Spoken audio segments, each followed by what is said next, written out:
কোরআন তো আল্লাহর কোরআন, আল্লাহই রক্ষা করবেন। শুধু পরীক্ষার সময় এসেছে মুসলমানদের। এবার দেখা যাবে মুসলমান কোরআনের পক্ষে না সন্ত্রাসীদের পক্ষে। যেই মুসলমান কোরআনের পক্ষে সে হবে সন্ত্রাসী প্রস্তাবের প্রতিবাদী,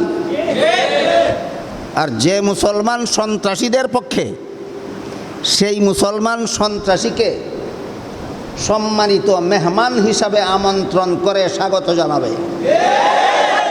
পরিষ্কার হয়ে গেল দুধ কোনটা, পানি কোনটা, আর তেল কোনটা। পরিষ্কার হয়ে গেল কিনা? কোনটা পানি আর কোনটা তেল পরিষ্কার হয়ে গেল। যত মুসলমান কোরআনের পক্ষে এরা এই কোরআনের দুশমনদেরকে সম্মানিত মেহমান হিসাবে গ্রহণ করতে পারে না। আর যারা সন্ত্রাসীদের পক্ষে, কোরআন বিরোধী, কোরআনের দুশমন যারা, এরাই কোরআনের দুশমনদেরকে সম্মানিত মেহমান হিসাবে স্বাগত জানাতে পারে। এর চেয়ে পরিষ্কার কথাও আমি বুঝি না, এর চেয়ে পরিষ্কার কোনো ভাষাও আমি জানি না। ডক্টর মরিস বুখাইলির অনুসন্ধান আমাদের চোখে আঙ্গুল দিয়ে দেখিয়ে দিল আল্লাহ যে ১৫০০ বছর আগে গ্যারান্টি দিয়েছিলেন এই কোরআনকে আমি সংরক্ষণ করব।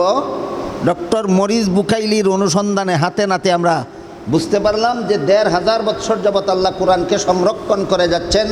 কেউ কোরআনের ২৬টি আয়াত রহিত করবে দূরের কথা, একটা নুক্তাও রহিত করতে পারে না, পারবে না।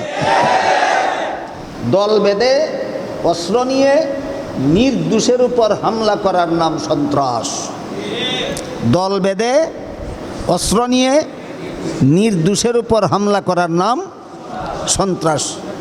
ডেফিনেশন হাতে নেন, সারাটা বিশ্ব মাফেন, জরিপ করেন, পরিষ্কারভাবে ধরা পড়ে যাবে কারা সন্ত্রাসী আর কারা সন্ত্রাসী নয়। ইসলাম শান্তির ধর্ম কথা ঠিক আছে, হাসপাতাল চিকিৎসা প্রতিষ্ঠান কথা ঠিক আছে, কিন্তু যার চিকিৎসার জন্য অঙ্গ কাটা ছাড়া উপায় নাই, একটা অঙ্গ কেটে ফেলে দেওয়া ছাড়া যার চিকিৎসা হবে না, তার রক্তপাত ঘটাতেই হবে। তার যতই রক্তপাত হোক, রক্তপাতের মাধ্যমেই তাকে চিকিৎসা করতে হবে। ঠিক তেমনিভাবে অবশ্যই ইসলাম শান্তির ধর্ম, বিশ্ব মানুষের সমাজে শান্তি প্রতিষ্ঠা করতে হলে এই সন্ত্রাসীদেরকে জেহাদের মাধ্যমে রক্তপাত ঘটাতেই হবে।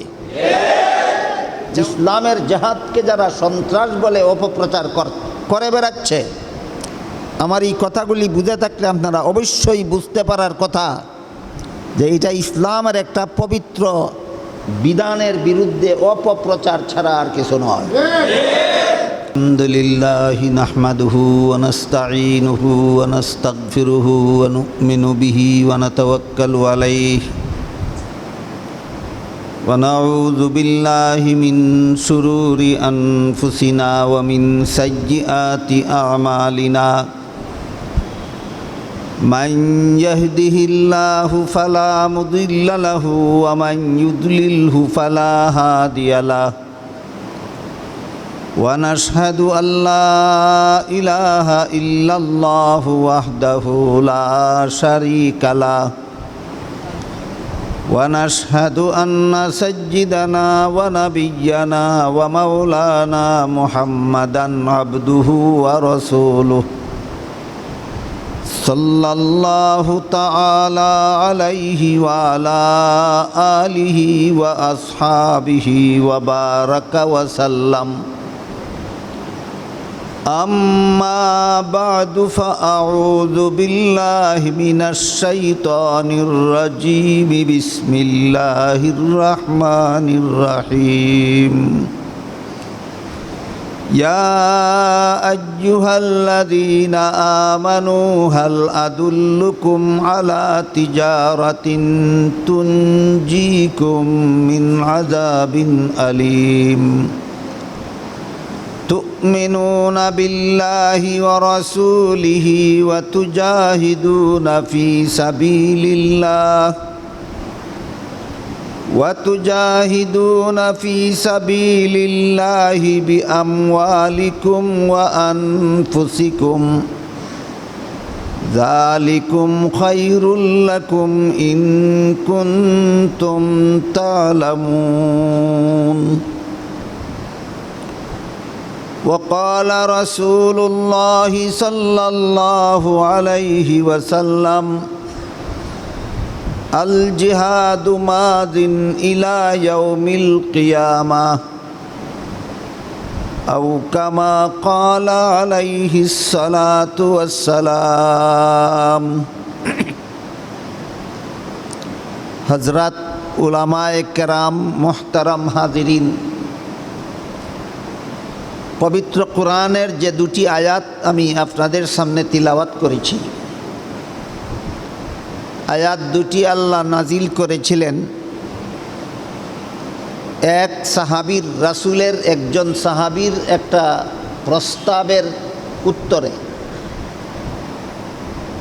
একটা প্রস্তাবের জবাবে আল্লাহ আয়াত দুটি নাজিল করেছেন। সাহাবীর নাম ছিল হযরত উসমান ইবনে মাজউন রাদিয়াল্লাহু আনহু। তিনি একবার রাসূল করিম সাল্লাল্লাহু আলাইহি ওয়াসাল্লামের খেদমতে হাজির হয়ে রাসূলের কাছে 5টা কাজের অনুমতি চেয়েছিলেন।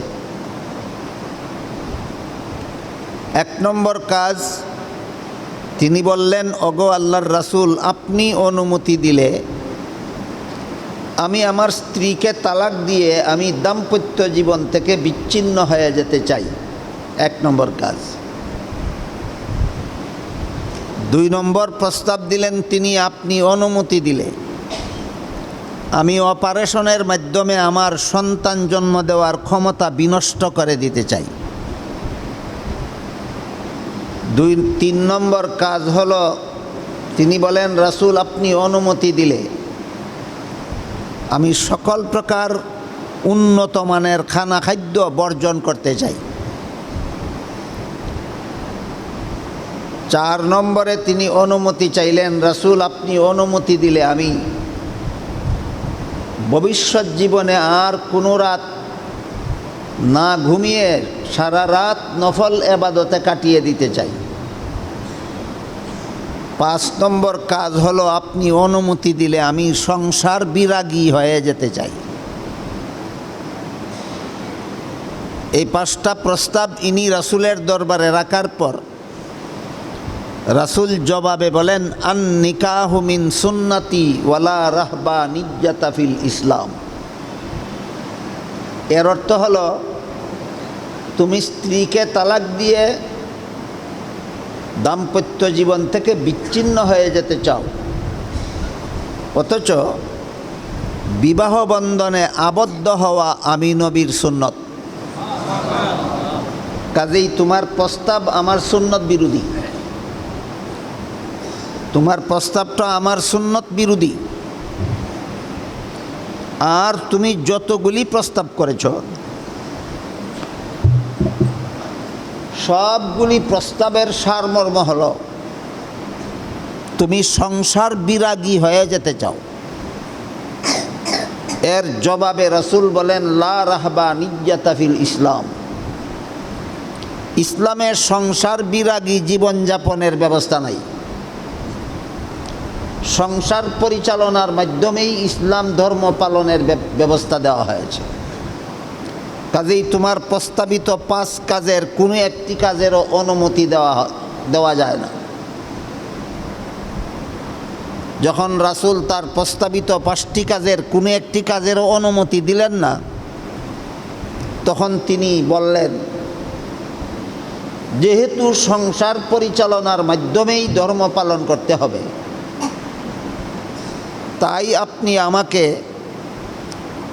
সংসারের সবচেয়ে বড় লাভের একটা ব্যবসা শিক্ষা দিন। ওগো আল্লাহর রাসূল, আপনি আমাকে এমন একটা ব্যবসা শিক্ষা দিন যেই ব্যবসাটা সবচেয়ে বড় লাভজনক।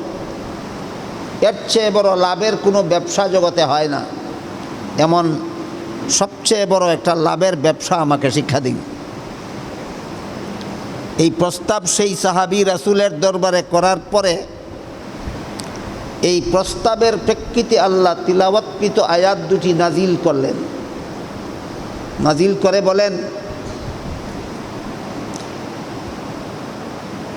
তোমাদের এক ব্যক্তি আমার নবীর কাছে সবচেয়ে লাভের ব্যবসা শিখতে চেয়েছে। নবীর পক্ষ থেকে আমি আল্লাহ নিজে শুধু এক ব্যক্তিকে নয়, সারা দুনিয়ার সমস্ত মুমিন মুসলমানকে সেই ব্যবসাটা শিক্ষা দিতে চাই। আল্লাহ বলেন, ইয়া আইয়ুহাল্লাযীনা আমানু, হে ঈমানদারগণ, হাল আদুল্লুকুম আলা তিজারাহ, আমি তোমাদের এমন একটা ব্যবসা শিক্ষা দিতে চাই যেই ব্যবসা 3 গুণ বিশিষ্ট। 1 নম্বর গুণ হলো এই ব্যবসাটা হবে সবচেয়ে বেশি লাভের ব্যবসা। 2 নম্বর গুণ হলো এই ব্যবসায়ের মাধ্যমে তোমরা জাহান্নাম থেকে মুক্তি লাভ করতে পারবে। 3 নম্বর গুণ হলো এই ব্যবসায়ের মাধ্যমে তোমরা জান্নাতের খরিদ্দার হয়ে যেতে পারবে। কত গুণ বিশিষ্ট ব্যবসা? 3 গুণ বিশিষ্ট ব্যবসা।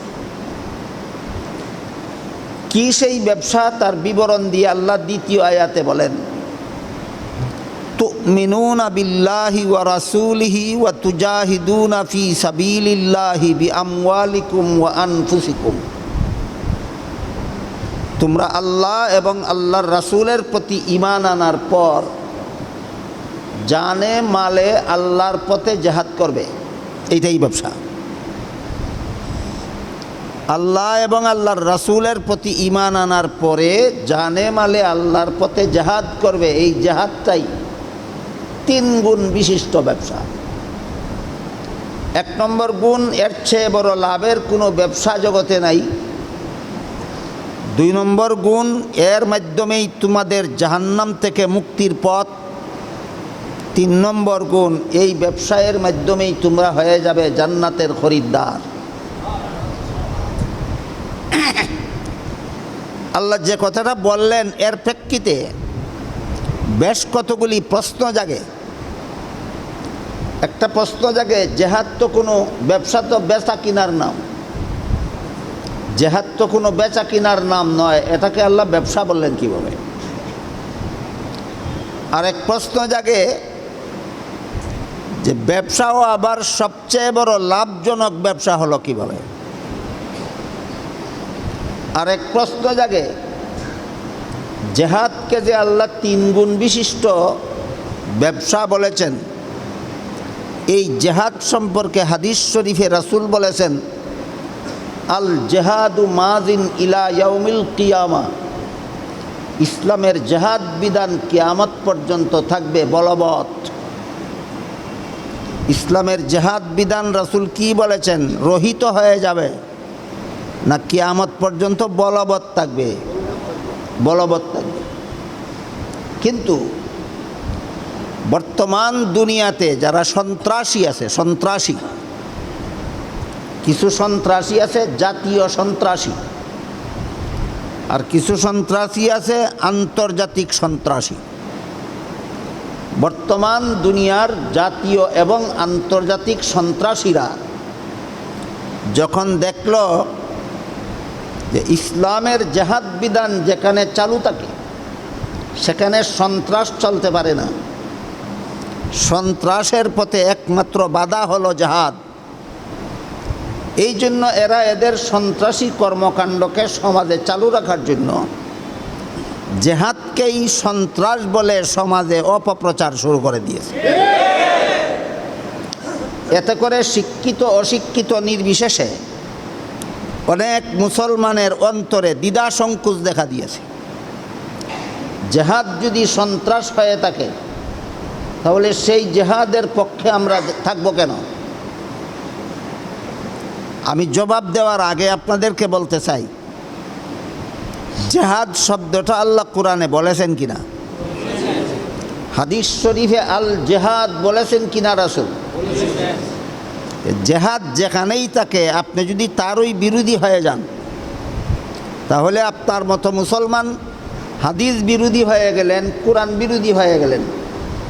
আপনার মতো মুসলমান রাসূল বিরোধী হয়ে গেলেন, আল্লাহ বিরোধী হয়ে গেলেন। এরপরও আপনি আর কতটুকু মুসলমান রইলেন?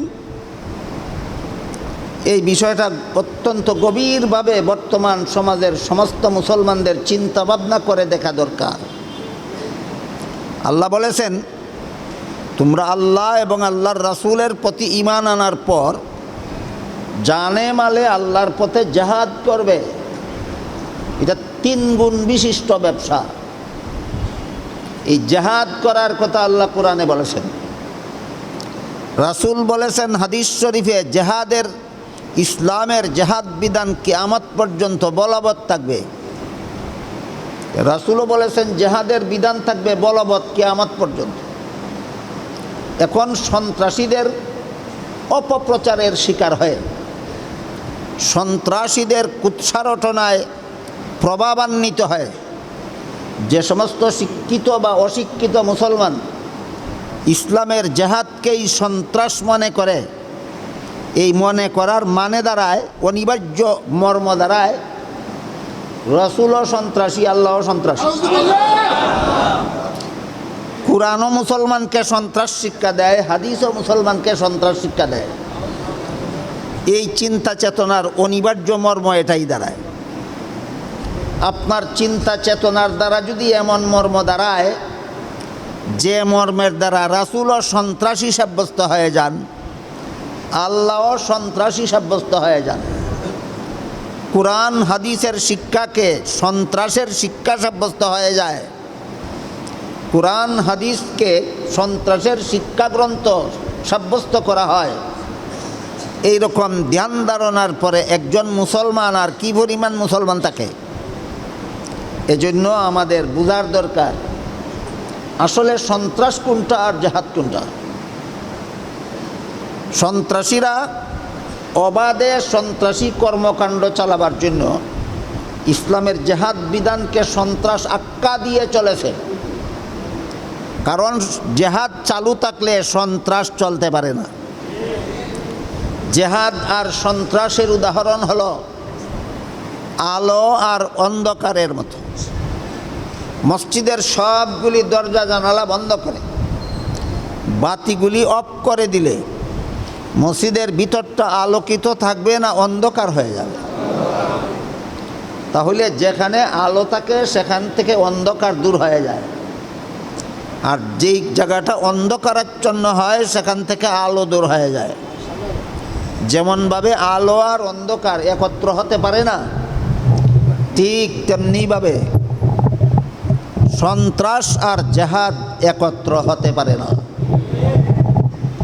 যেখানে সন্ত্রাস চলে সেখানে জেহাদ নাই বুঝতে হবে, আর যেখানে জেহাদ চালু থাকে সেখানে সন্ত্রাস টিকে থাকতে পারে না।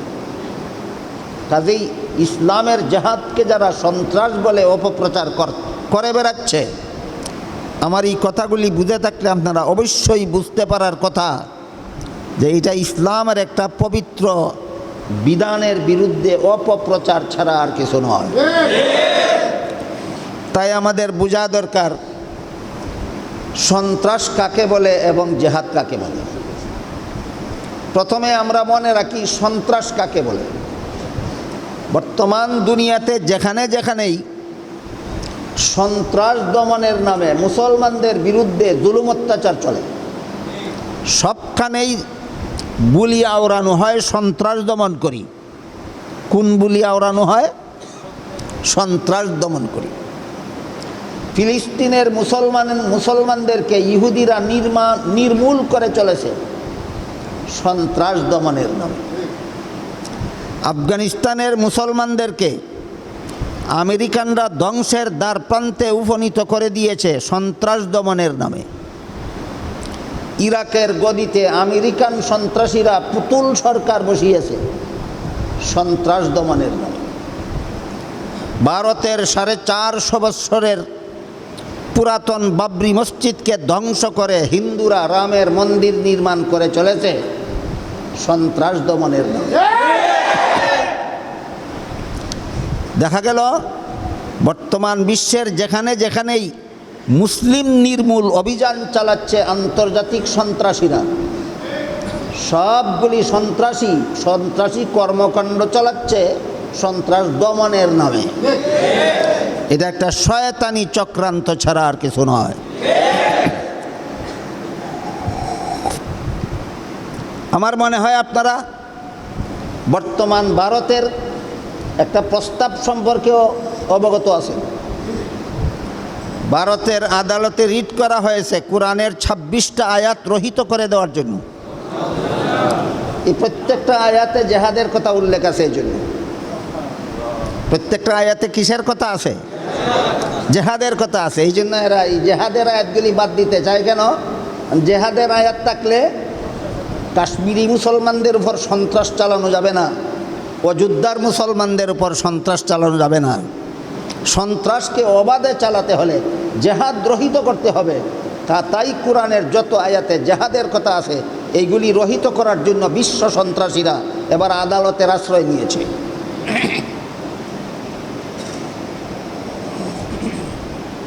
এই ব্যাপারে আপনারা যারা যারা অনেকটা হতাশা বোধ করেন,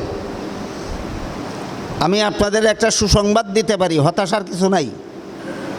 আল্লাহ পাক রব্বুল আলামিন নিজেই কোরআনে বলেন, ইন্না নাহনু নাজ্জালনা যিকরা ওয়া ইন্না লাহু লাহাফিজুন। এই কোরআন আমি আল্লাহ নিজ দায়িত্বে নাজিল করেছি।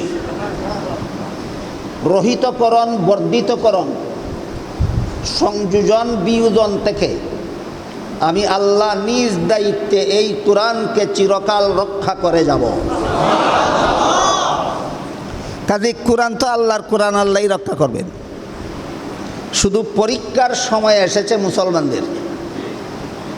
এবার দেখা যাবে মুসলমান কোরআনের পক্ষে না সন্ত্রাসীদের পক্ষে। যেই মুসলমান কোরআনের পক্ষে সে হবে সন্ত্রাসী প্রস্তাবের প্রতিবাদী, আর যে মুসলমান সন্ত্রাসীদের পক্ষে সেই মুসলমান সন্ত্রাসীকে সম্মানিত মেহমান হিসাবে আমন্ত্রণ করে স্বাগত জানাবে। পরিষ্কার হয়ে গেল দুধ কোনটা, পানি কোনটা আর তেল কোনটা। পরিষ্কার হয়ে গেল কিনা? কোনটা পানি আর কোনটা তেল পরিষ্কার হয়ে গেল। যত মুসলমান কোরআনের পক্ষে এরা এই কোরআনের দুশমনদেরকে সম্মানিত মেহমান হিসাবে গ্রহণ করতে পারে না। আর যারা সন্ত্রাসীদের পক্ষে, কোরআন বিরোধী, কোরআনের দুশমন যারা, এরাই কোরআনের দুশমনদেরকে সম্মানিত মেহমান হিসাবে স্বাগত জানাতে পারে। এর চেয়ে পরিষ্কার কথাও আমি বুঝি না, এর চেয়ে পরিষ্কার কোনো ভাষাও আমি জানি না। আমি শুধু বলতে চাচ্ছিলাম যে আপনারা যারা মনে মনে হতাশা বোধ করতেছেন, হতাশার কিছু নাই। আল্লাহ নিজে গ্যারান্টি দিয়েছেন এই কোরআনের একটা নোক্তাও কেউ রহিত করতে পারবে না, বর্ধিত করতে পারবে না, সংযোজন করতে পারবে না, বিয়োজন করতে পারবে না। আমি আল্লাহ রক্ষা করে যাব। এই প্রসঙ্গে একটা ঘটনাও শোনাই। ইউরোপের একজন সেরা স্বাস্থ্যবিজ্ঞানী ছিলেন, নাম ছিল তার doctor Maurice Bucaille. Maurice Bucaille ধর্মবিশ্বাসে তিনি খ্রিস্টান ছিলেন। ইসলাম ধর্মের প্রতি ছিল তার চূড়ান্ত বিদ্বেষ। ইসলাম ধর্মকে ভ্রান্ত ধর্ম সাব্যস্ত করার জন্য তিনি কোরআন শিক্ষা শুরু করলেন। কোরআনে কোনো ভুল খুঁজে বের করার উদ্দেশ্যে কোরআন শিক্ষা শুরু করেছিলেন। কোরআন গ্রহণের উদ্দেশ্যে না কোরআনে ভুল খুঁজে বের করার উদ্দেশ্যে? ভুল খুঁজে বের করার উদ্দেশ্যে কোরআন শিখতে এসে দেখলেন আরবি ভাষায় পাণ্ডিত্য অর্জন করা ছাড়া কোরআনের আগাগোড়া বোঝা অসম্ভব। অথচ আমাদের সমাজে অনেক মুসলমান আজকাল এমন পাওয়া যায় যারা মনে করেন লাইব্রেরির থেকে বাংলা অনুবাদ কোরআন নিয়ে ঘরে বসে বসে পড়লেই কোরআন শিক্ষায় পণ্ডিত হওয়া যায়। কোরআন শিক্ষায় পণ্ডিত হওয়া যায় না, গুমরাহির পণ্ডিত হওয়া যায়। স্বয়ং আল্লাহ রসুলকে বলেন, আমি আল্লাহ আপনাকে কোরআন শিক্ষা দিব। যে রসুলের কাছে কোরআন নাজিল হইল সেই রসুলকে যদি আল্লাহ উস্তাদ হয়ে কোরআন শিক্ষা দেওয়ার দরকার হইল, তাহলে কোন পণ্ডিতের বাপে কোরআন নিজেই শিখতে পারবে? কাজে এই যে এইরকম দৃষ্টতা দেখানো উচিত নয়। হ্যাঁ, আপনি তর্জমা পড়েন ঘরে বসে বসে, ভালো কথা। একজন আলেমের তত্ত্বাবধানে পড়তে হবে। একটা আয়াত পড়তে দেখেন, বুঝলে ভালো কথা, না বুঝলে আলেমকে জিজ্ঞাসা করতে হবে। একটা আয়াত বুঝতে গিয়ে অবশ্যই আপনার মনে প্রশ্ন জাগবে। একটা আয়াত বুঝতে গিয়ে অনেক সময় আপনার মনে বোঝার বাকি থাকবে। এই সবগুলির নিরসন আলিমের তত্ত্বাবধানেই করতে হবে। তখন আপনার জন্য ঘরে বসে বসে কোরআনের অনুবাদ করা যায়। ডক্টর মরিস বুকাইলি যখন জানতে পারলেন যে আরবি ভাষায় পাণ্ডিত্য অর্জন করা ছাড়া কোরআন শিক্ষা অসম্ভব, তখন তিনি সৌদি সরকারের সহযোগিতায় আরবি ভাষা শিখলেন। আরবি ভাষায় পাণ্ডিত্য অর্জন করার পর শুরু থেকে শেষ পর্যন্ত কোরআন পড়ে একটা ভুলও খুঁজে পেলেন না। না পাওয়ার পরে তিনি সারা বিশ্বময় খুঁজে বেড়াচ্ছিলেন যে কোথায় অনুসন্ধান চালালে কোরআনে ভুল খুঁজে বের করা যাবে। জানতে পারলেন মিশরের জাদুঘরে হযরত উসমান রাদিয়াল্লাহু আনহুর হাতের লেখা কোরআনের এডিশন আছে, পাণ্ডুলিপি আছে। তিনি সেখানে গেলেন। উসমান রাদিয়াল্লাহু আনহুর হাতের লেখা কোরআনের পাণ্ডুলিপির সাথে ১৫০০ বৎসরের পরবর্তী প্রেসে ছাপা কোরআন মিলিয়ে দেখলেন শুরু থেকে শেষ পর্যন্ত একটা কথারও বেশ কম পেলেন না, একটা শব্দেরও বেশ কম পেলেন না, একটা অক্ষরেরও বেশ কম পেলেন না, একটা জের জবরেরও বেশ কম পেলেন না, একটা নুক্তার একটা বিন্দুরও বেশ কম পেলেন না। আল্লাহর গ্যারান্টি আল্লাহ রক্ষা না করার কারণে, না রক্ষা করার কারণে। ডক্টর মরিস বুকাইলির অনুসন্ধান আমাদের চোখে আঙ্গুল দিয়ে দেখিয়ে দিল আল্লাহ যে ১৫০০ বছর আগে গ্যারান্টি দিয়েছিলেন এই কোরআনকে আমি সংরক্ষণ করব। ডক্টর মরিস বুকাইলির অনুসন্ধানে হাতে নাতে আমরা বুঝতে পারলাম যে ১৫০০ বছর যাবৎ আল্লাহ কোরআনকে সংরক্ষণ করে যাচ্ছেন। কেউ কোরআনের ২৬টি আয়াত রহিত করবে দূরের কথা, একটা নুক্তাও রহিত করতে পারে না, পারবে না। এই অবস্থা দেখে যিনি এসেছিলেন কোরআনে ভুল বের করার জন্য, তিনি নিজেই কলেমা পড়ে মুসলমান হয়ে গেলেন। মুসলমান হওয়ার পরে তিনি সারা বিশ্বে আলোড়ন সৃষ্টিকারী একটি মহামূল্যবান বিশাল গ্রন্থ রচনা করলেন। গ্রন্থটার নাম হলো দি Bible and the Quran and the science. এর বাংলা অনুবাদ হয়েছে বাইবেল, কোরআন ও বিজ্ঞান। আমি আগাগোড়া সেই অনুদিত গ্রন্থ আগাগোড়া পড়ে দেখেছি। আপনাদের কারো শখ থাকলে লাইব্রেরি থেকে বই সংগ্রহ করুন, পড়ে দেখুন। ভদ্রলোক এত বড় বিশাল গ্রন্থের পৃষ্ঠায় পৃষ্ঠায় যুক্তি প্রমাণের দ্বারা সাব্যস্ত করেছে ইহুদি খ্রিস্টানদের হাতের বিদ্যমান বাইবেল আগাগোড়া ভুল, কোরআনে বিন্দু মাত্র কোনো ভুল নাই। কাজেই আপনাদের হতাশার কোনো কারণ নেই। শুধু আপনারা একটা কঠিন পরীক্ষার পাত্র হয়েছেন এখন। কি পরীক্ষা? কোরআন সংরক্ষণের পক্ষে থাকবেন না কোরআন রহিতকরণের পক্ষে যাবেন? বলুন, বর্তমান বিশ্বের মুসলমানের সামনে এই কঠিন পরীক্ষা উপস্থিত কিনা? উপস্থিত কিনা? কোরআন সংরক্ষণের পক্ষে থাকবেন না কোরআন রহিতকরণের পক্ষে যাবেন? যারা রহিত করে তাদেরকে স্বাগতম জানালে,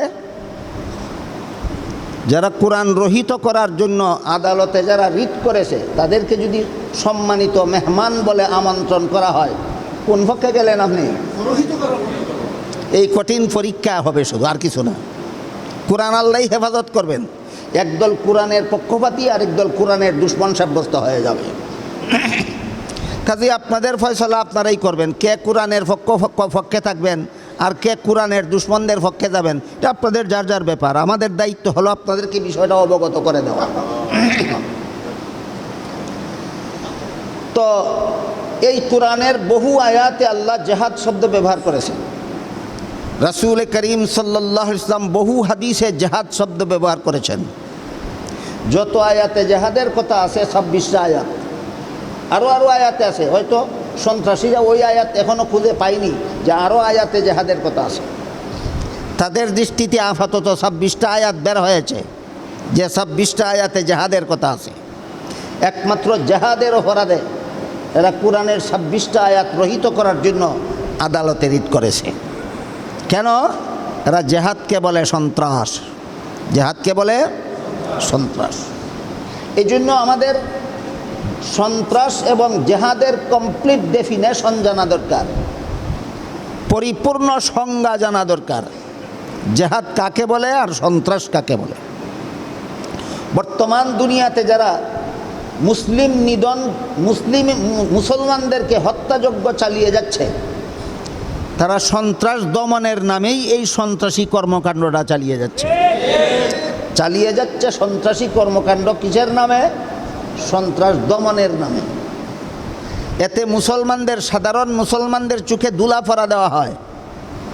সাধারণ মুসলমান যারা বাস্তব ঘটনা তদন্ত করার সুযোগ পায় না, বাস্তব অবস্থা যাদের জানা নাই, তারা সন্ত্রাস দমন দুইটা শব্দ শুনলেই মনে করে ইচ্ছা মতে করুক, ভালো কাজ করতেছে। ফিলিস্তিনের মুসলমানদেরকে ইহুদিরা কেন মারে? সন্ত্রাস দমনের জন্য। মুসলমান মনে করে ইচ্ছা মতো মারুক। ভারতের মুসলমানদেরকে হিন্দুরা কেন জবাই করে? সন্ত্রাস দমনের নামে। বাংলাদেশে অনেক মুসলমানে মনে করে ইচ্ছা মতো জবাই করুক, সন্ত্রাস দমন করে। রোহিঙ্গা মুসলমানদেরকে বার্মিজ বৌদ্ধরা ইচ্ছা মতো জবাই করছে। কোনো মুসলমানে যখন শুনে সন্ত্রাস দমনের নামে করছে, মনে করে ইচ্ছা মতো করুক। তাহলে শয়তানিটা কিসের নামে চলছে? সন্ত্রাস দমনের নামে চলছে। এই জন্য আমাদের সন্ত্রাস কোনটা আর সন্ত্রাস দমন কোনটা, এটা খুব ক্লিয়ারলি বোঝা দরকার, খুব পরিষ্কারভাবে বোঝা দরকার। মুফাসসিরিন কেরাম তাফসীরের কিতাবে লিখেছেন, 3 জিনিসের সমষ্টির নাম সন্ত্রাস। এটা আপনাদের মনে রাখতে হবে। কত জিনিসের সমষ্টির নাম সন্ত্রাস? 3 জিনিসের সমষ্টির নাম সন্ত্রাস। 1 নম্বর হলো দলবদ্ধতা। দলবদ্ধ না হয়ে একা কেউ সন্ত্রাসী হতে পারে না। 2 নম্বর হলো অস্ত্রের ব্যবহার। খালি হাতে দল বেঁধেও সন্ত্রাসী হতে পারে না। 3 নম্বর নির্দোষের উপর হামলা। অস্ত্র নিয়ে দোষীদের উপর হামলা করলে সন্ত্রাসী হয় না। দল বেঁধে অস্ত্র নিয়ে নির্দোষের উপর হামলা করার নাম সন্ত্রাস। দল বেঁধে অস্ত্র নিয়ে নির্দোষের উপর হামলা করার নাম সন্ত্রাস। ডেফিনেশন হাতে নেন, সারাটা বিশ্ব মাপেন, জরিপ করেন, পরিষ্কারভাবে ধরা পড়ে যাবে কারা সন্ত্রাসী আর কারা সন্ত্রাসী নয়। এই সন্ত্রাসের বিধান, সন্ত্রাস দমনের বিধান কোরআনে দফায় দফায় নাজিল হয়েছে। কারণ সন্ত্রাসের স্তর হইল 2টা, একটা প্রাথমিক স্তরের সন্ত্রাস, একটা চূড়ান্ত স্তরের সন্ত্রাস। প্রাথমিক স্তরের সন্ত্রাসের একটা ঘটনা শোনাই, চূড়ান্ত স্তরের সন্ত্রাসের একটা ঘটনা শোনাব। রাসূল করিম সাল্লাল্লাহু আলাইহি ওয়াসাল্লাম মক্কা শরীফ থেকে হিজরত করে মদিনা শরীফ যাওয়ার পর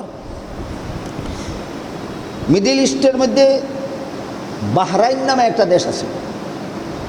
ওই দেশ থেকে কিছু লোক মদিনা শরীফ গেল, কিছু অমুসলিম।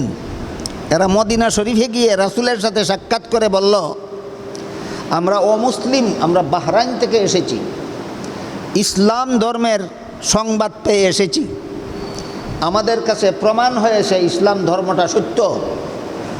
এই জন্য ইসলামের নবী মুহাম্মাদুর রাসূলুল্লাহর কাছে কলেমা পড়ে আমরা মুসলমান হতে চাই।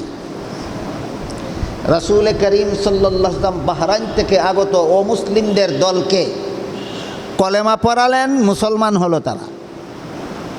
মুসলমান হওয়ার পরে বলল যে আমরা যারা আজকে আপনার সাথে সাক্ষাৎ করতে এসেছি, আমরা দীর্ঘদিন যাবৎ একটা কঠিন পেটের পীড়ায় ভুগতেছি, যা কোনো চিকিৎসায় সারে না। আপনার কাছে কোনো পেটের পীড়ার ভালো কোনো চিকিৎসা জানা থাকলে আমাদেরকে বলে দিলে আমাদের উপকার হবে। রাসূল তখন তাদেরকে বললেন, মদিনার বাইরে আমার রাখাল উটের রাখালি করে এবং মরুভূমিতেই তারা দিনে রাতে বসবাস করে, তাকে খায়।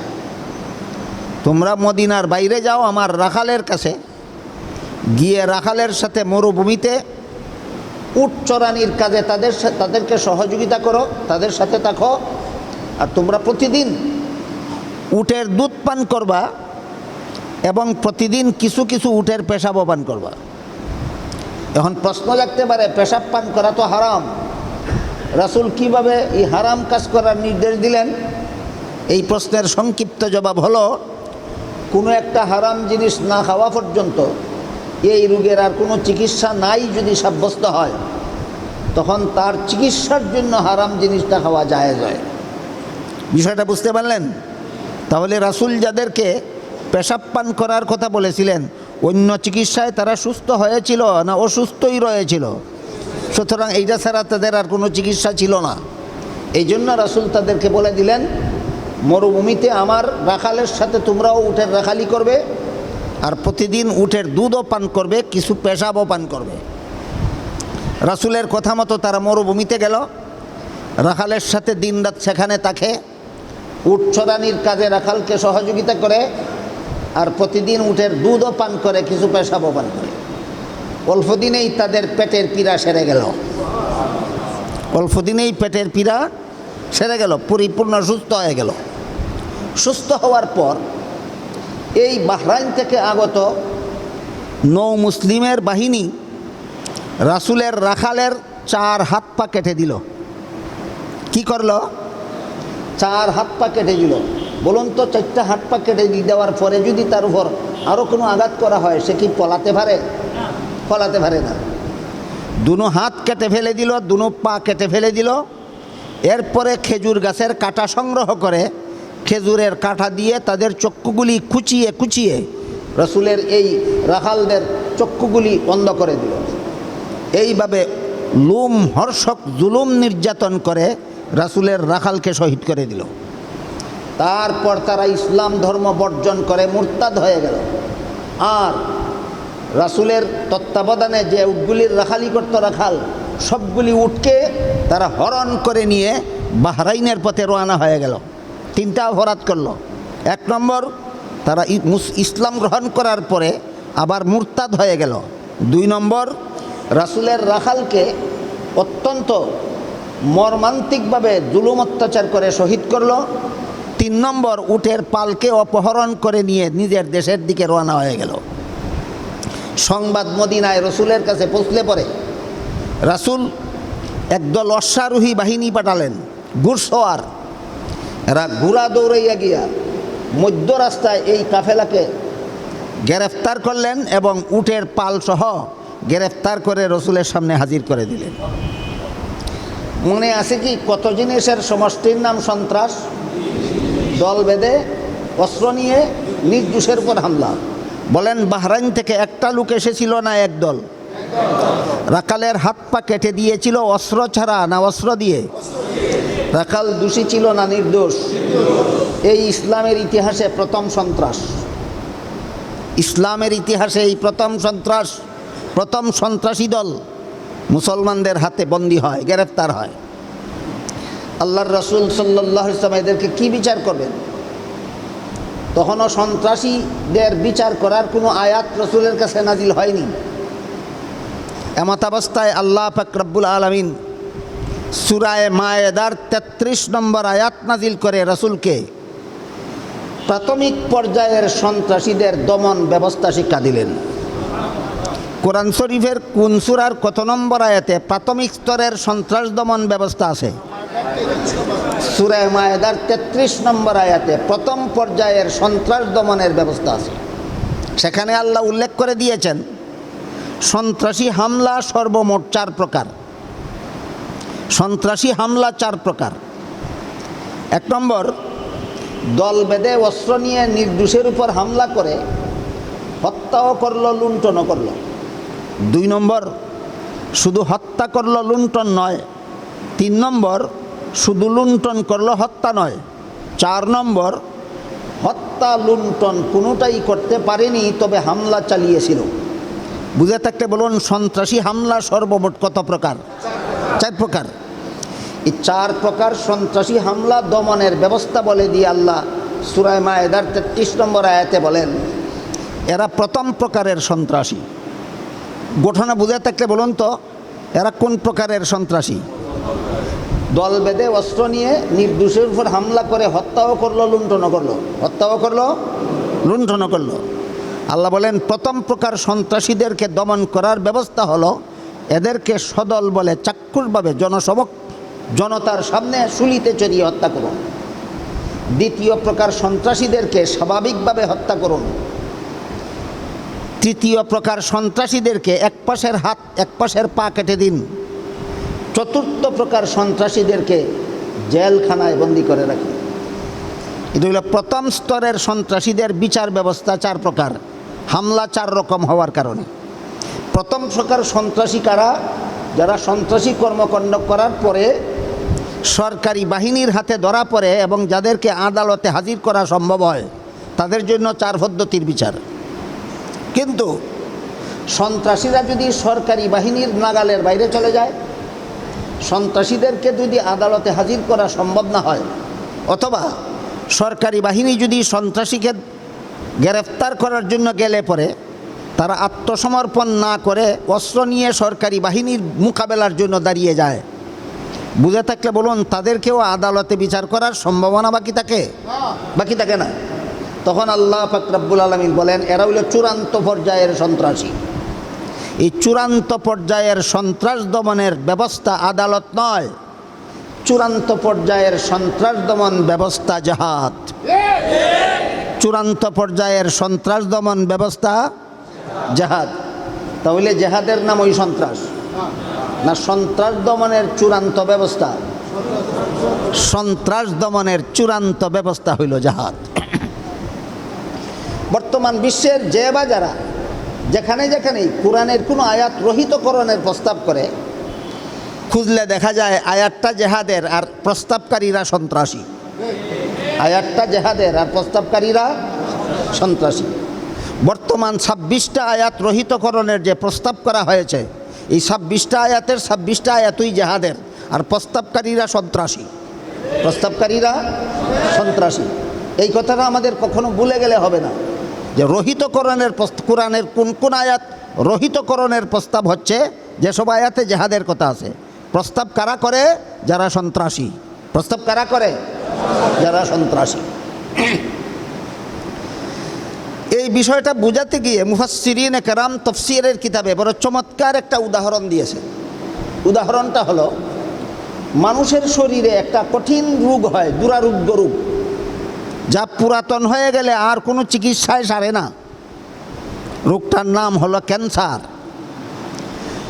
কারো শরীরের কোনো অঙ্গে যদি ক্যান্সার হয় আর প্রাথমিক অবস্থায় যদি ধরা পড়ে, তাহলে অনেক ক্ষেত্রেই একটা চিকিৎসার দ্বারা সেই ক্যান্সারের রোগ সারে। সেটা হইল যে অঙ্গ ক্যান্সারে আক্রান্ত সেই অঙ্গটা অপারেশন করে কেটে ফেলে দিলে শরীরের বাকি অঙ্গ রক্ষা করা যায়। তাহলে অপারেশন হলো ক্যান্সার রোগের সফল চিকিৎসা। ক্যান্সার রোগের সফল চিকিৎসা অপারেশন। এই অপারেশন করতে গিয়ে একটা মানুষের শরীরের অঙ্গ কাটতে হয় কিনা, রক্তপাত হয় কিনা, এমতাবস্থায় যদি কেউ বলে যে হাসপাতাল বানানো হয়েছে রুগীদের চিকিৎসার জন্য, রুগীর অঙ্গ কেটে ফেলে দেওয়ার জন্য নয়, রুগীকে রক্তপাত ঘটাবার জন্য নয়, এই কথা যদি বলে তাহলে বুঝতে হবে সত্য কথা বলেছে না মারাত্মক কুচক্রী। ঠিক তেমনিভাবে মুফাসসিরিনে কেরাম লেখেন, আল্লাহর দৃষ্টিতে সারা বিশ্বের মানুষের সমাজ একটা দেহের মতো, একটা শরীরের মতো। আর সন্ত্রাসী দল যে যেখানেই আছে এরা হইল সমাজ দেহের ক্যান্সার। বিশ্ব মানুষের সমাজ হলো আল্লাহর দৃষ্টিতে একটা দেহ, একটা শরীর। আর সন্ত্রাসী দল হলো সমাজ দেহের ক্যান্সার। আর ইসলামের জিহাদ বিধান হইল এই ক্যান্সারের চূড়ান্ত চিকিৎসা। ইসলামের জিহাদ হইল এই সন্ত্রাস নামক ক্যান্সারের চূড়ান্ত চিকিৎসা। এই কথাটা মুসলমানদের অন্তর থেকে মুছে ফেলার জন্য আজকাল কিছু নব্য ইসলাম দরদির আবির্ভাব হয়েছে। নতুন নতুন কিছু লোকের আবির্ভাব হয়েছে যারা ইসলামের জন্য বড় দরদি। কেমন দরদি? এরা বলে ইসলাম শান্তির ধর্ম, এখানে কোনো রক্তপাত ঘটাবার মতো কর্মকাণ্ড নাই। কেমন দরদি? তাহলে অপারেশনের ডাক্তারকে কেউ যদি বলে হাসপাতাল চিকিৎসার প্রতিষ্ঠান, এখানে অঙ্গ কেটে ফেলা এবং অঙ্গ কেটে ফেলে দেওয়ার ব্যবস্থা এখানে নাই, ওইটা যেই রকম শয়তানি কথা, এটা এইরকম শয়তানি কথা। ইসলাম শান্তির ধর্ম কথা ঠিক আছে, হাসপাতাল চিকিৎসা প্রতিষ্ঠান কথা ঠিক আছে, কিন্তু যার চিকিৎসার জন্য অঙ্গ কাটা ছাড়া উপায় নাই, একটা অঙ্গ কেটে ফেলে দেওয়া ছাড়া যার চিকিৎসা হবে না, তার রক্তপাত ঘটাতেই হবে। তার যতই রক্তপাত হোক, রক্তপাতের মাধ্যমেই তাকে চিকিৎসা করতে হবে। ঠিক তেমনিভাবে অবশ্যই ইসলাম শান্তির ধর্ম, বিশ্ব মানুষের সমাজে শান্তি প্রতিষ্ঠা করতে হলে এই সন্ত্রাসীদেরকে জিহাদের মাধ্যমে রক্তপাত ঘটাতেই হবে। যেমনভাবে অপারেশনের রুগীকে চিকিৎসার শর্তেই অপারেশন করতেই হবে, রক্তপাত ঘটাতেই হবে। ঠিক তেমনিভাবে ইসলামের শান্তি সমাজে প্রতিষ্ঠা করতে হলে সন্ত্রাসীদেরকে রক্তপাত ঘটাতেই হবে, এদেরকে সমাজ থেকে অপসারণ করতেই হবে। এতক্ষণের কথা বুঝে থাকলে বলুন, জেহাদই সন্ত্রাস, সন্ত্রাসই জেহাদ?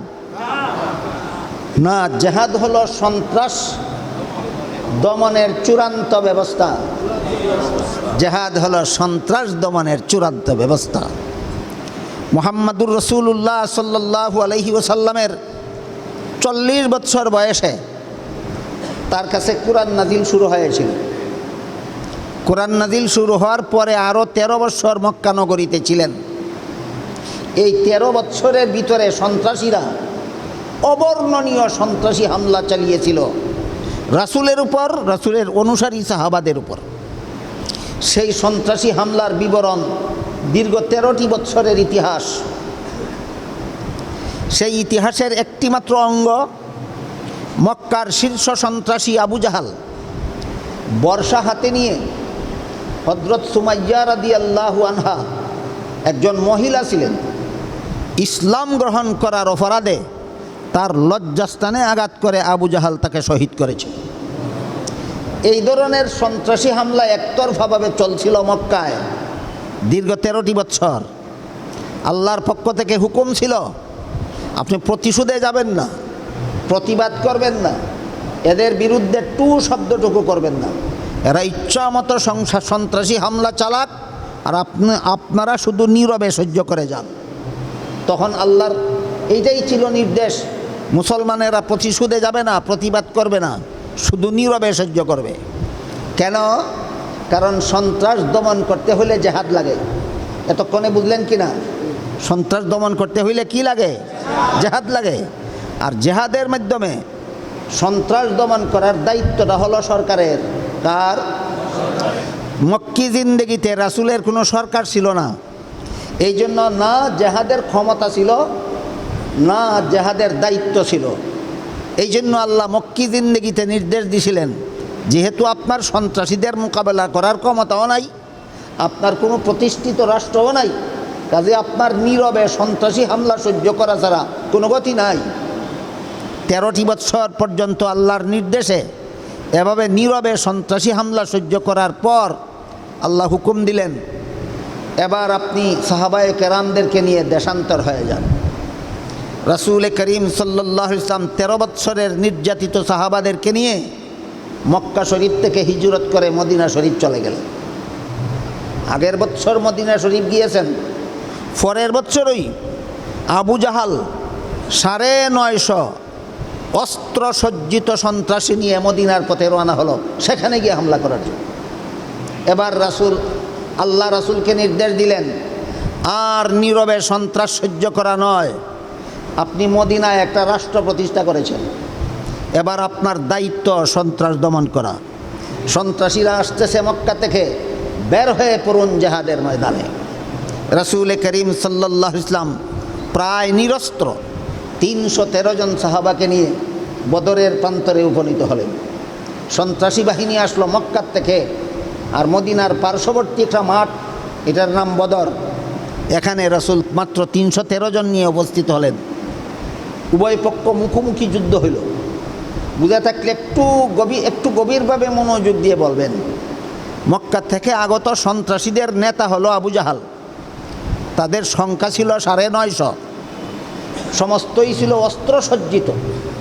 আর নিকটবর্তী মদিনার থেকে এসেছেন মুহাম্মাদুর রাসূলুল্লাহ সাল্লাল্লাহু আলাইহি ওয়াসাল্লাম, সঙ্গী সাথী মাত্র 313 জন, অধিকাংশরাই নিরস্ত্র, অস্ত্র নাই, খালি হাত।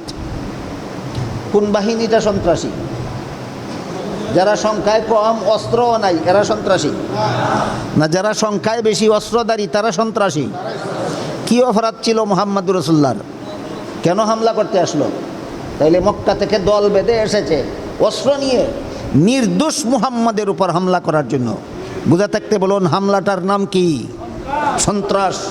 আল্লাহ বলেন, আর নীরবে সহ্য করা নয়, এবার আপনি সন্ত্রাস দমনে বের হয়ে যান জেহাদের ময়দানে। আগামী 10 বৎসরের ভিতরে, মক্কায় আগমনের পর থেকে পরবর্তী 10 বৎসরের ভিতরে আপনি জেহাদ করে সমাজটাকে সন্ত্রাস মুক্ত করতে হবে। পৃথিবীর থেকে বিদায় হওয়ার আগে বিশ্ববাসীকে একটা সন্ত্রাসমুক্ত পৃথিবী উপহার দিয়ে যেতে হবে। বদরের ময়দানে সন্ত্রাসী বাহিনী আর সন্ত্রাস দমনকারী মুজাহিদ বাহিনীর মুখোমুখি যুদ্ধ হইল। 70টা সন্ত্রাসী নিহত হলো, আরও 70টা সন্ত্রাসী মুসলমানদের হাতে বন্দী হলো, আর বাকিরা পালিয়ে যান বাঁচাইল। বুঝে থাকতে বলুন তো, বদরের যুদ্ধের ইতিহাসটা অতি সংক্ষেপে আমি আপনাদের সামনে তুলে ধরেছি। সেটা কি একটা যুদ্ধ ছিল না? এই যুদ্ধটা মুহাম্মদুর রাসূলুল্লাহর পক্ষ থেকে একটা সন্ত্রাসী হামলা ছিল না সন্ত্রাস দমন ব্যবস্থা ছিল? এবার বলুন, ইসলামের জেহাদ বিধানটার নাম কি? সন্ত্রাস দমন ব্যবস্থা। ইসলামের জেহাদ বিধানটার নাম কি? সন্ত্রাস দমন ব্যবস্থা। ভুলে যাবেন না কোনো দিন আর। বর্তমান দুনিয়ার ইহুদি খ্রিস্টান বিশ্ব সন্ত্রাসী কিছু শিক্ষিত মুসলমানের ব্রেইন ওয়াশ করে দিয়েছে। এই কিছু শিক্ষিত মুসলমানেরা ইহুদি খ্রিস্টানের ওয়াশ করা ব্রেইন নিয়ে গোটা মুসলমান সমাজে অপপ্রচার করে বেড়াচ্ছে ইসলামের জেহাদ বিধানের নাম সন্ত্রাস। এজন্য এই জিনিসটা এতক্ষণ পর্যন্ত আমি আপনাদের সামনে তুলে ধরেছি। দুইটা কথা পরিষ্কার হোক, সন্ত্রাস হলো একটা ক্যান্সার রোগের নাম, আর ইসলামের জেহাদ বিধান হইল সেই ক্যান্সারের অপারেশন। ইসলামের জেহাদ বিধান হইল সেই ক্যান্সারের অপারেশন। এবার আমরা মূল আয়াতের দিকে যাই। আল্লাহ পাক রব্বুল আলামিন বলেন, হাল আদুল্লুকুম আলা তিজারাতিন তুনজিকুম মিন আযাবিন আলিম তুমিনুনা বিল্লাহি ওয়া রাসূলিহি ওয়া তুজাহিদুনা ফি সাবিলিল্লাহ বিআমওয়ালিকুম ওয়া আনফুসিকুম যালিকুম খায়রুল লাকুম ইন কুনতুম তা'লামুন। হে মুমিন মুসলমানেরা, আমার নবীর পক্ষ থেকে প্রস্তকারী সাহাবীকে একা নয়, সারা দুনিয়ার সর্বযুগের সমস্ত মুসলমানদের আমি এমন একটা ব্যবসা শিক্ষা দিতে চাই যে ব্যবসা 3 গুণ বিশিষ্ট। কত গুণ?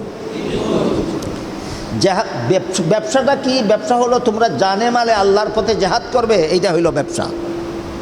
এতক্ষণ শুধু আলোচনা হইল জেহাদ জিনিসটা কি, জেহাদ কেন, সন্ত্রাস কাকে বলে। এবার আমরা এই আয়াতের বিষয়বস্তুর উপর যে প্রশ্নগুলি জাগতে পারে সেই প্রশ্নগুলির জবাব বোঝার দিকে যাচ্ছি। 1 নম্বর প্রশ্ন হলো, বেচা কিনার নাম ব্যবসা। জেহাদ তো কোনো বেচা কিনা নয়, জেহাদ তো একটা বিশিষ্ট এবাদত। এই আবাদতকে আল্লাহ ব্যবসা বললেন কিভাবে?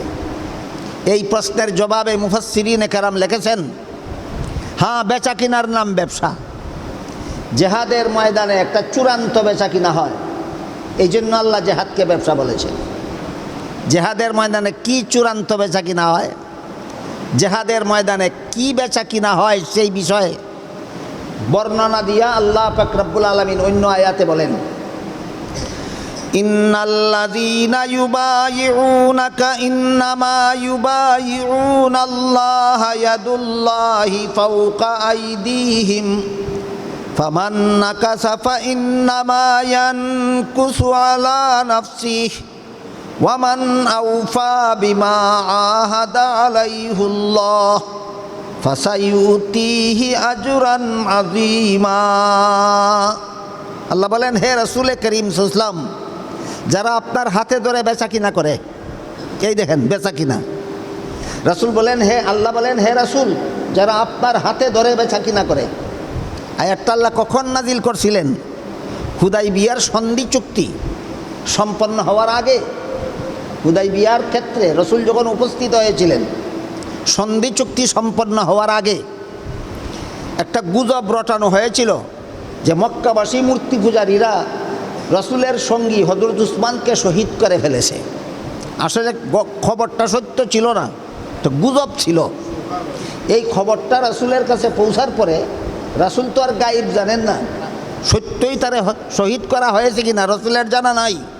এই জন্য রাসূল সঙ্গী সাথী প্রায় ১৫০০ সাহাবায়ে কেরামের কাছ থেকে শপথ নিলেন জেহাদের। শপথ নিলেন কিসের? আমার উসমানকে যারা শহীদ করেছে এদের সাথে তোমরা জেহাদ করবে, জান দিবে, মাল দিবে, সর্বস্ব বিসর্জন দিবে, তবুও উসমানের শাহাদতের প্রতিশোধ নিতে হবে। এই মর্মে রাসূল তাদের কাছ থেকে জেহাদের শপথ নিলেন। শপথ নিলেন জেহাদের, হাতে ধরে জেহাদের শপথ নিলেন। এই শপথটাকে আল্লাহ বলতেছেন আপনার হাতে ধরে যারা বেচা কিনা করে। কিসের শপথ হয়েছিল? আল্লাহ কি বলছেন? বেচা কিনা। জেহাদে আল্লাহ বেচা কিনা বললেন কেন? এই প্রশ্নের জবাবে মুফাসসিরিনে কেরাম লিখেছেন জেহাদের উপকরণ দুই জিনিসের দ্বারা জেহাদ হয়। একটা হলো মুমিনের জান, আর একটা হলো মুমিনের মাল। মুমিনের জান, মুমিনের মাল। মাল ব্যয় করে অস্ত্র সংগ্রহ করতে হয়, আর শত্রুর মোকাবেলা প্রাণ বিসর্জন দিয়ে দিতে হয়। বুঝে থাকলে বলুন জেহাদের উপকরণ কটা? জান আর মাল। হুদাইবিয়ার সন্ধি চুক্তি সম্পন্ন হওয়ার আগে যারা উসমানকে হত্যা করা হয়েছে বলে গুজব রটানো হয়েছিল, যারা হত্যা করেছে বলে গুজব রটিত হয়েছিল, তাদের বিরুদ্ধে জেহাদ করার জন্য রাসূল শপথ নিচ্ছিলেন। এই শপথটাকে আল্লাহ বেচা কিনা বলেছেন। কি বেচলো, কি কিনলো? সাহাবায়ে কেরাম নিজের জান মাল বিক্রি করলেন। কার কাছে বিক্রি করলেন? আল্লাহর কাছে বিক্রি করলেন। কিন্তু মানুষের মতো রক্তে মাংসে করা কোনো হাত আল্লাহর নাই যাতে আমরা ধরতে পারি। এই জন্য আল্লাহর পক্ষ থেকে রসুলকে উকিল বানানো হয়েছে। রসুলের রক্তে মাংসে করা হাত আছে যেই হাতে উম্মতে ধরতে পারে। আমার কথা বুঝে থাকলে বলুন রক্তে মাংসে করা হাত আছে যাতে ধরা যায়, এমন হাত আল্লাহর না রাসুলের? এমন হাত তো রাসুলের। তাই আল্লাহর পক্ষ থেকে রাসূলকে উকিল বানানো হলো। জানে মালে জেহাদ করবে, এরা আপনার হাতে ধরে এই বেচা কিনা সম্পন্ন করুক। কি বেচলো, কি কিনলো? নিজের জান আর মাল বেচলো আল্লাহর কাছে রাসূলের মাধ্যমে, আর এর বিনিময়ে জান্নাত কিনলো। এর বিনিময়ে জান্নাত কিনলো। বুঝে থাকলে বলুন তো জেহাদেও বেচা কিনা আছে কিনা? বেচা কিনা আছে। জেহাদের ময়দানের বিক্রেতারা হলো মুমিন মুসলমান। এই জন্য আল্লাহ বলছিলেন তুমিনুনা বিল্লাহি ওয়া রাসূলিহি, তোমরা আল্লাহ এবং আল্লাহ রসুলের প্রতি ঈমান আনার পরে তোমরা আল্লাহর পথে জেহাদ করবা দুই উপকরণের দ্বারা, জানের দ্বারা, মালের দ্বারা। তোমাদের জান আর মাল আল্লাহর কাছে বিক্রি করো, এর বিনিময়ে আল্লাহ তোমাদের কাছে জান্নাত বিক্রি করার জন্য অপেক্ষমান। তাহলে জেহাদের ময়দানে মুমিনরা হইল বিক্রেতা, আল্লাহ হইলেন খরিদ্দার। বিক্রয়ের পণ্য হইল জান আর মাল, আর জান মালের মূল্য হইল জান্নাত। চারটা জিনিস ক্লিয়ার হোক। জেহাদের ময়দানে মুমিন হলো বিক্রেতা, আর বিক্রয়ের পণ্য হইল জান আর মাল। আল্লাহ হইলেন খরিদ্দার। আল্লাহ হলেন খরিদ্দার। আল্লাহর কাছে জেহাদের ময়দানে মুমিনে জান আর মাল বিক্রি করে দেয়, এর মূল্য হিসাবে জান্নাত গ্রহণ করে। মূল্য হিসাবে কি গ্রহণ করে? কথা বুঝে থাকলে এবার বলুন জেহাদের মধ্যেও বেচা কিনা আছে কিনা? এই জন্য আল্লাহ জেহাদকে ব্যবসা বলেছেন। কিন্তু এটা দুনিয়ার ব্যবসা না, এটা আখেরাতের ব্যবসা। বেশ কম হইল এইটুকু, দুনিয়াতে আমরা যারা দোকানদারি করি আমরা দুনিয়ার ব্যবসা করি, আর জেহাদের ময়দানে যারা জানমাল বিক্রি করে আল্লাহর কাছ থেকে জান্নাত খরিদ করে এরা আখেরাতের ব্যবসা করে। এই হইল বেশ কম। এইটাও ব্যবসা, ওইটাও ব্যবসা। এই জন্য আল্লাহ জেহাদকে ব্যবসা বলেছেন। এখন প্রশ্ন হইল সবচেয়ে বড় লাভের ব্যবসা কীভাবে হইল? খুব সহজে বলছি। আপনাদের এই মসজিদের আশেপাশে যদি কোনো দোকান থাকে, ওই দোকানের মালিক যদি কেউ এখানে উপস্থিত থাকেন, আপনি দয়া করে বলুন তো আপনার দোকানের মাল যে কাস্টমারদের কাছে বিক্রি করেন, এই কাস্টমার আপনার দোকানের মাল কিনতে আসলে মালের মূল্যটা পরিশোধ করেন আপনিই? দোকানদারে মালও দেয়, মালের মূল্যও দেয় না? মূল্য কাস্টমারের জোগাড় করে নিয়ে আসতে হয়। কাস্টমারের মূল্য জোগাড় করে নিয়ে আসতে হয়। আপনারা যে আল্লাহর কাছ থেকে জেহাদের ময়দানে জান্নাত খরিদ করেন, মূল্য হিসাবে যে জানমাল মূল্য পরিশোধ করেন, এই জানমাল দিল কে? তাহলে বলুন কার জিনিস কার কাছে বিক্রি করলেন? এটা কেমন ব্যবসা? এটা সবচেয়ে বড় লাভের ব্যবসা। দুনিয়ার প্রত্যেকটা প্রত্যেকটা ব্যবসার মধ্যে বিক্রয় করতে হইলে বিক্রয়ের বিনিময়ে যে মূল্য সংগ্রহ করা হয় ওই মূল্য খরিদ্দারের পক্ষ থেকে দিতে হয়, বিক্রেতায় কোনোদিন মূল্য পরিশোধ করে না। কিন্তু মুমিন যে জিহাদের ময়দানে জান মাল আল্লাহর কাছে বিক্রি করে জান্নাতের খরিদ্দার হয়, জানও আল্লাহর দেওয়া, মালও আল্লাহর দেওয়া, আল্লাহর কাছেই বেচলো, আবার বিনিময়ে আল্লাহর কাছ থেকে জান্নাত কিনে নিল। এক কথায় পণ্য বিক্রেতার, মূল্য বিক্রেতার। এত বড় লাভের ব্যবসা জগতে একমাত্র জিহাদ ছাড়া আর কিছু নাই। এই জন্য হযরত উসমান ইবনে মাসউদ রাদিয়াল্লাহু আনহু যে বলেছিলেন সবচেয়ে বড় লাভের ব্যবসা শিক্ষা দিন, আল্লাহ বললেন এইটাই হইল সবচেয়ে বড় লাভের ব্যবসা। আল্লাহর দেওয়া জান আল্লাহর কাছে বিক্রি করবা, আল্লাহর দেওয়া মাল আল্লাহর কাছে বিক্রি করবা, বিনিময়ে তোমরা চিরকালের জন্য আল্লাহর জান্নাতের খরিদ্দার হইয়া যাবে। গেল এই ব্যবসার এক মুনাফা। এই ব্যবসার আর এক মুনাফা হইল এই জিহাদের মাধ্যমে তোমরা জাহান্নাম থেকে চিরমুক্ত হয়ে যাবে। জিহাদের ময়দানে যারা জান দিল, মাল দিল, এরা জাহান্নাম থেকে চিরকালের জন্য মুক্ত হয়ে গেল। 3 নম্বর উপকারিতা, পরিষ্কার হয়ে গেল। আল্লাহ বলেছেন অন্য আয়াতে বলেন, ইন্নাল্লাহ আশতারা মিনাল মুমিনিনা আনফুসাহুম ওয়া আমওয়ালাহুম বিআন্না লাহুমুল জান্নাহ। আল্লাহ মুমিনদের কাছ থেকে জান মাল কিনে নিয়েছেন, জিহাদের ময়দানে সমঝে নেবেন আর জান্নাত তার জন্য অবধারিত করে দিবেন। আর একটা প্রশ্ন এখানে আসতে পারে, আচ্ছা বুঝলাম আমার জান মাল আল্লাহর কাছে বিক্রি করে আমি জান্নাতের খরিদ্দার হয়েছি, এই আমার বিক্রিত পণ্য খরিদ্দারকে সমঝাইতে পারি জিহাদের ময়দানে, যেখানে জিহাদের পরিবেশ নাই, যেখানে জিহাদের পরিস্থিতি নাই, সেখানে তো আমার জান মাল আমার কাছে রইল, আমি আল্লাহর কাছে সমঝাবো কিভাবে আর জান্নাতের খরিদ্দার হব কিভাবে? রইল কিনা আরেক প্রশ্ন। বলুন তো, স্বাভাবিক অবস্থায় বর্তমান বাংলাদেশে এই সমস্ত শত্রুদের মোকাবেলায় মুমিন মুসলমানের জানমালের বিনিময়ে জিহাদ করার কোনো পরিবেশ পরিস্থিতি আছে? পরিবেশ পরিস্থিতি নাই। আমার জান আমার কাছে আছে, আমার মাল আমার কাছে আছে, কিন্তু জিহাদের ময়দানে গিয়ে শত্রুর মোকাবেলায় জানমাল বিসর্জন দিয়ে জান্নাতের কাস্টমার হওয়ার মতো পরিবেশ পরিস্থিতি বাংলাদেশে নাই। তাহলে বাংলাদেশের 16 কোটি মুসলমানের জান্নাত খরিদের ব্যবস্থাটা কি হবে? প্রশ্ন বুঝলেন কি না? আমরা যেদিন আল্লাহ এবং আল্লাহর রসুলের প্রতি ঈমান এনেছি সেদিনই আমাদের জানমাল আল্লাহর কাছে বিক্রি করে দিয়েছি। কাজেই যখন ওই জিহাদের পরিবেশ পরিস্থিতি আসবে তখন ওই খরিদা পণ্য খরিদ্দারকে সমঝিয়ে দিতে আমরা বাধ্য থাকব। কিন্তু খরিদ্দার তার খরিদা পণ্য সমঝে নেওয়ার পরিবেশ না আসা পর্যন্ত তার কাছে বিক্রি করা জান আমার কাছে থাকবে, তার কাছে বিক্রি করা মাল আমার কাছে থাকবে। তবে যার কাছে বিক্রি করেছি তার ইচ্ছা মতো ব্যবহার করতে হবে, আমার ইচ্ছা মতো নয়। কথাটা কি বুঝতে পারলেন? বুঝে থাকলে বলুন। যেদিন থেকে আমরা মুমিন মুসলমান হয়েছি সেদিন থেকেই আমাদের জান মাল আল্লাহর কাছে বিক্রি করে দিয়ে জান্নাতের খরিদ্দার হয়ে গেছি। তাহলে আমার জান আল্লাহর কাছে বিক্রি করা, আমার মাল আল্লাহর কাছে বিক্রি করা সমঝাতে পারলাম না জিহাদের ময়দান না পাওয়ার কারণে। আল্লাহকে সমঝাতে পারলাম না কিসের কারণে? জিহাদের পরিবেশ না পাওয়ার কারণে, জিহাদের পরিস্থিতি না পাওয়ার কারণে আল্লাহর কাছে বিক্রি করা জান আল্লাহকে সমঝাতে পারলাম না, আল্লাহর কাছে বিক্রি করা মাল আল্লাহকে সমঝাতে পারলাম না। তবে আমার খবর থাকতে হবে, অনুভূতি থাকতে হবে, আমার জান প্রথমত আল্লাহর দেওয়া ছিল, আবার আল্লাহর কাছে বিক্রিও করে দিয়েছি। আমার মাল প্রথমত আল্লাহর দেওয়া ছিল, আবার আল্লাহর কাছে বিক্রিও করে দিয়েছি।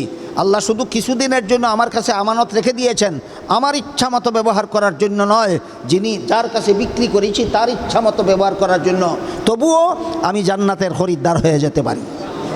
যুদ্ধের ময়দানে জানমাল দেওয়ার সুযোগ না পাওয়া পর্যন্ত নিজেদের জানমাল যারা মালিকের ইচ্ছা মতো ব্যবহার করবে আল্লাহ পাক রব্বুল আলামিন তাদের কাছেও আল্লাহর জান্নাত বিক্রি করে দিয়েছেন।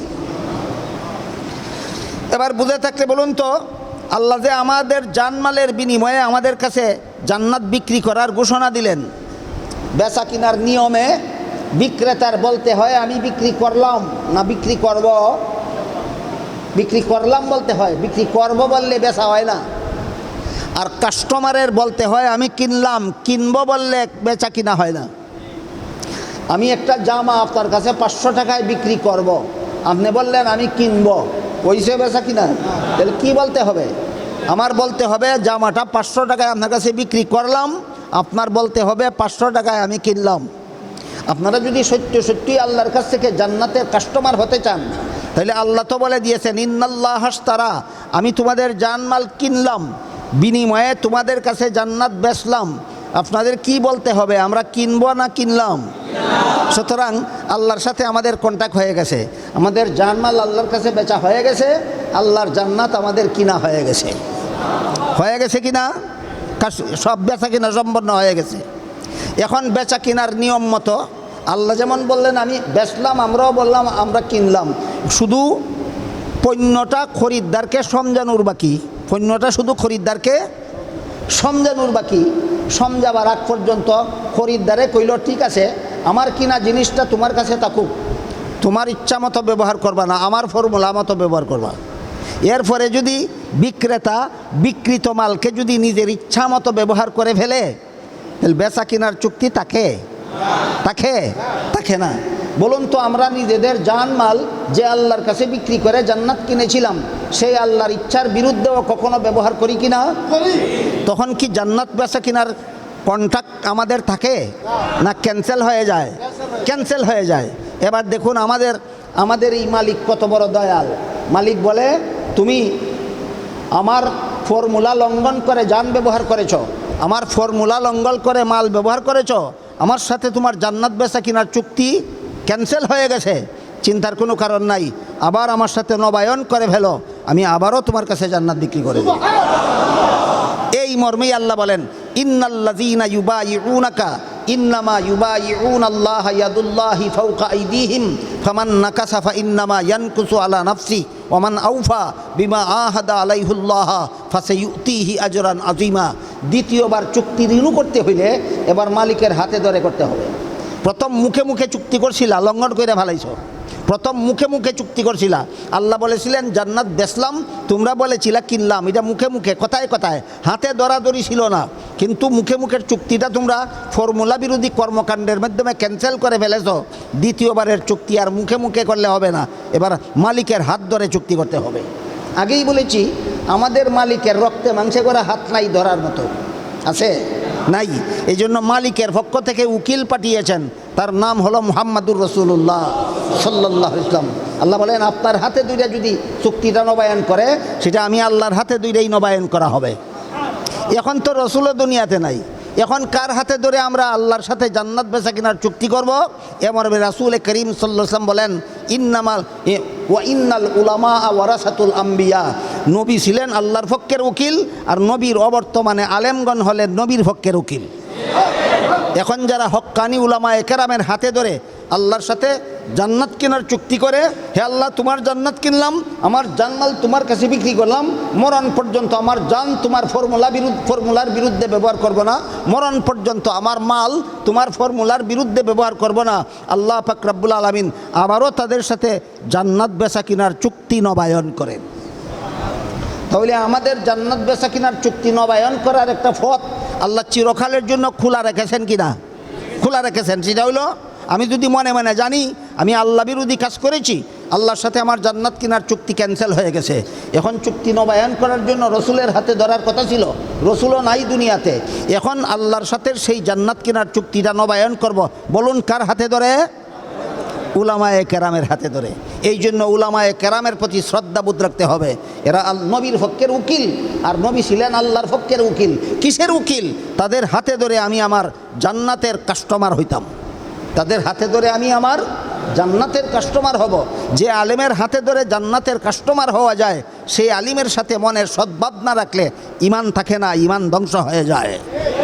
এই জন্য হাদিস শরীফে রাসূল করিম সাল্লাল্লাহু আলাইহি ওয়াসাল্লাম বলেন কুন আলিমান আও মুতাআল্লিমান আও মুস্তামিআন আও মুহিব্বান ওয়ালা তাকুন খামিসান ফাতাহলিক আও কামা ক্বালা আলাইহিস সালাতু ওয়াস সালাম। তুমি আলেম হও, যা তোমার জন্য জাহান্নাম থেকে বাঁচার এক নম্বর পথ। আলেম হওয়ার সুযোগ যদি না থাকে, আলেমের ছাত্র হও, এটা তোমার জন্য জাহান্নাম থেকে বাঁচার 2 নম্বর পথ। ছাত্র হওয়ার সুযোগও যদি তোমার না থাকে, আলেমকে জিজ্ঞাসা করে জীবনের সকল কাজ করো, তাহলে তুমি হালাল পথে চলতে পারবা, এটাও তোমার জন্য জাহান্নাম থেকে বাঁচার 3 নম্বর পথ। আলেমকে জিজ্ঞাসা করার সুযোগও যদি কারো না থাকে, রাসূল বলেন আলেমকে মহব্বত করো, এটাও তোমার জাহান্নাম থেকে বাঁচার 4 নম্বর পথ। এরপরে রাসূল বলেন সাবধান, আলেমকে যদি মহব্বত করতে না পারো অন্তর দিয়া, তাহলে তোমার কপালে ধ্বংস ছাড়া আর কিছু নাই। আল্লাহ আপনাদের আমাদের সবাইকে বিষয়টা উপলব্ধি করার তৌফিক দান করুন, আমাদের জীবনে বাস্তবায়ন করার তৌফিক দান করুন। আমিন। সুবহান রাব্বিকা রাব্বিল ইজ্জাতি আম্মা ইয়াসিফুন ওয়া সালামুন আলাল মুরসালিন ওয়ালহামদুলিল্লাহি রাব্বিল আলামিন।